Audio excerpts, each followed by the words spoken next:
పిల్లలకి స్కూల్ పాఠశాలైతే పేరెంట్స్‌కి స్కూల్ పేరెంట్స్‌శాల.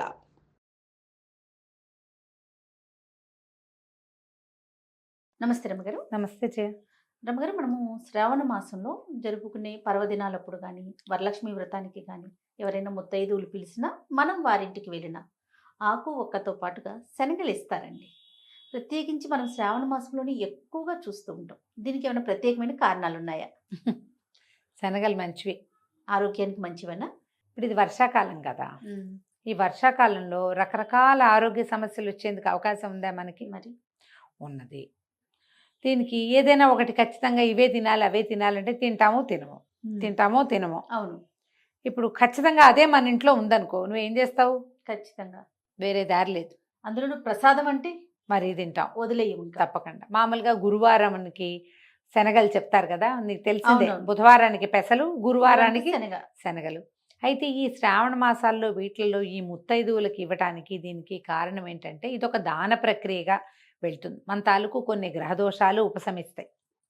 తర్వాత బేసిక్గా ఈ శనగ్గింజ ఎక్కువ బలమైంది జయ. ప్రోటీను, ఇంకేమిటో మెగ్నీషియము, పొటాషియము, అలాంటివి ఫోలేట్స్ చాలా ఉన్నాయట అందులో. ఫైబర్ ఉంది. తర్వాత ఏమో ఎక్కువ ప్రోటీను, హెవీ ప్రోటీను. ఇవాళ రేపు సత్తు డ్రింక్ అని వినపడుతోంది, నువ్వు విన్నావా? నువ్వు జిమ్ వాళ్ళు కూడా ప్రీ వర్కౌట్ డ్రింక్ కింద సత్తు తీసుకుంటారు. సత్తు ఎక్కడి నుంచి వచ్చింది?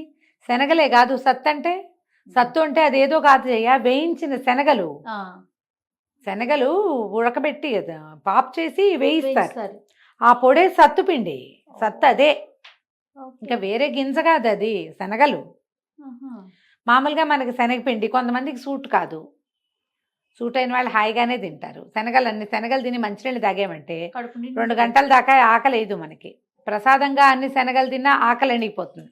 ఈ గుళ్ళల్లోకి వెళ్ళి తెగ నడుస్తామా, దేవాలయంలో విపరీతంగా నడుస్తాం, కాళ్ళు పీకేస్తూ ఉంటాయి, ఆకలేసేస్తూ ఉంటుంది. ఆ శనగలు పెడతారు చివర్లో.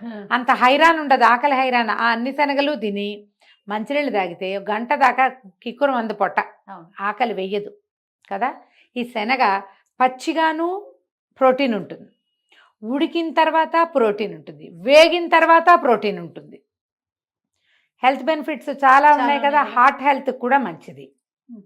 అందుకని ఇప్పుడు ఈ సంవత్సరం అంతా మనం ఎక్కడా తిననివి శ్రావణ మాసంలో అయినా తినేలాగా చేస్తారు ఈ వాయనం వల్ల. శ్రావణం మామూలుగా ఏ ఋతువు మనకి? వర్ష ఋతువు. శ్రావణ భాద్రపదాలు వర్ష ఋతువు. ఈ సీజన్కి చాలా అవసరం చేయ, ఆరోగ్యానికి మంచిది. ఇన్ని రకాల బెనిఫిట్స్ ఉన్న గింజ ఇంకొకటి లేదు. ఇదే మెయిన్. నీకు పెసలు, కందులు మనకు చాలా ఉన్నాయి కదా. పెసలు ఉన్నాయి, కందులు ఉన్నాయి, తర్వాత రాజ్మాలు, అవి ఇవి బోల్డ్ ఉన్నాయి. వాటి వేటికి దీని బెనిఫిట్ లేదు. ఎలా చూడు, నీకు పెసలు ఉన్నాయా? పెసలు రాత్రంతా నానబోసి పొద్దు చేస్తే పిసపిసా అని అయిపోతాయి. అవును. నిల ఉండవు, 1 గంట 2 గంటల్లోనే అవి పాడైపోవటం మొదలవుతాయి. శనగలు చూడు, ఇవాళ మధ్యాహ్నం పోసామనుకో రేపొద్దున వడేసాం, అవి ఎల్లుండి దాకా ఏం పాడవ్వవు జయ. అవును. గింజ గట్టిది, దానికి లైఫ్ ఎక్కువ, చాలా లైఫ్ ఇస్తుంది. అంటే ఇంకొకటి చెప్దాను చూడు. శనగలు మొలకెత్తుతాయి చూడు, మొలకెత్తిన శనగ చాలా మంచిది పొట్టకి. మొన్న ఎవరో చెప్పారు, ఇవి గాల్ బ్లాడర్లో స్టోన్స్ వస్తాయి కదా, ఆ స్టోన్ వచ్చే లక్షణాన్ని ఇది తగ్గిస్తుందని. కాకపోతే రోజు తినకూడదు శనగలు అంటారు, సంవత్సరం అంతా తినకూడదు. కానీ ఈ సీజన్లో, ఈ వర్షాకాలంలో తినచ్చు. వర్షాకాలంలో రోజు, పైగా ఇవి రోజు ఎక్కడ తింటాం మనం? 4 మంగళవారాలు, 4 శుక్రవారాలు, నెలలో 8 సార్లు అంతే, చాలు. సంవత్సరానికి సరిపోతుంది అది ఆరోగ్యానికి. శనగలు మొలకెత్తిన తర్వాత మొక్కలు వస్తాయి చూడు, ఆ శనగ పువ్వులు, శనగ మొక్క ఆకులు, వాటితో పులుసు పెడతారు జయ. అయితే ఇప్పుడు ఈ శనగల్ని దానం చేస్తే లక్ష్మీదేవి అనుగ్రహం లభిస్తుందని కూడా చెప్తారు మనకి.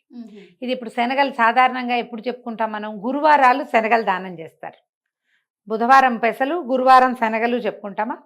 అయితే ఇప్పుడు లక్ష్మీదేవి అనుగ్రహం కోసం మనం ఈ పండగ, పూజలు చేసుకుంటాం శ్రావణ మాసంలో.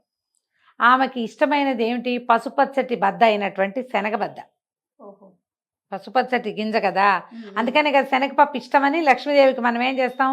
శనగలతో, శనగపిండితో చేసే బజ్జీలు, చెక్కిలాలు, తర్వాత ఏమో లడ్లు, తర్వాత ఏమో వడలు, ఇవన్నీ ఇస్తాం కదా.